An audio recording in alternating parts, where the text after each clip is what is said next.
Parce que justement la contribution aérobie monte, c'est-à-dire on a moins d'aide d'oxygène.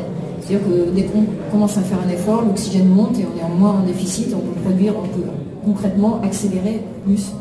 Donc les coups de cul dans les montées, on peut mieux les supporter vers 18 heures.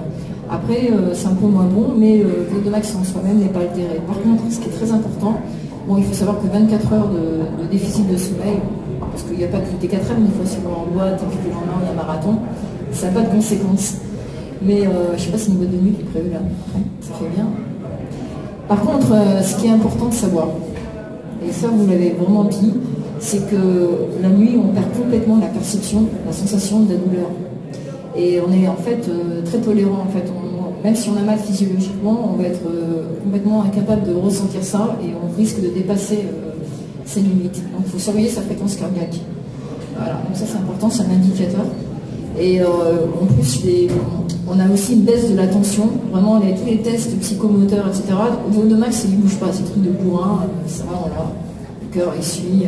Mais par contre, tout ce qui est psychomoteur, réflexe, etc., c'est vrai que là, il vaut mieux être allumé pour ne pas s'envoyer dans les buissons. Et c'est vrai que moi, je me souviens d'avoir entraîné Jean-Sébastien Sabrone qui n'avait jamais mis les pieds en montagne.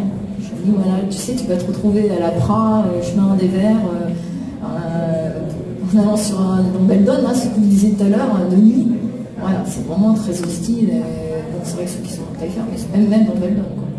Voilà, donc si on doit se résumer, le VO2 max ça ne bouge pas. On est au top de ce qu'on peut mettre comme coup de cul à 18 h, donc allez-y, avant que la nuit arrive justement.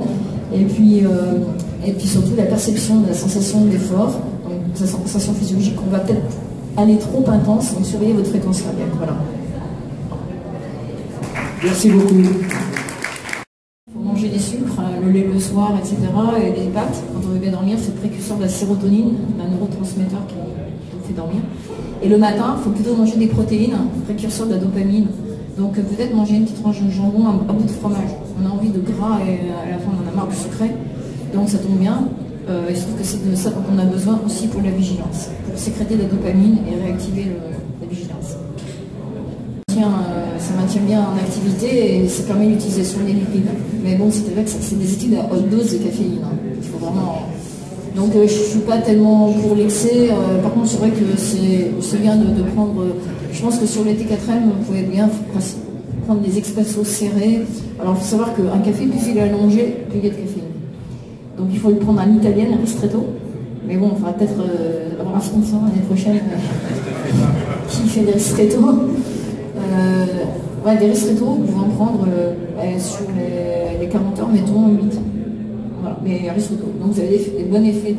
Déjà le goût en soi, mais sans avoir tout le mauvais côté amer et la caféine qui sort en excès. C'est le contraire du thé. Le thé, plus c'est infusé, voilà, le café, plus c'est court. Et plus moyen de caféine. Plus c'est serré, moins de caféine.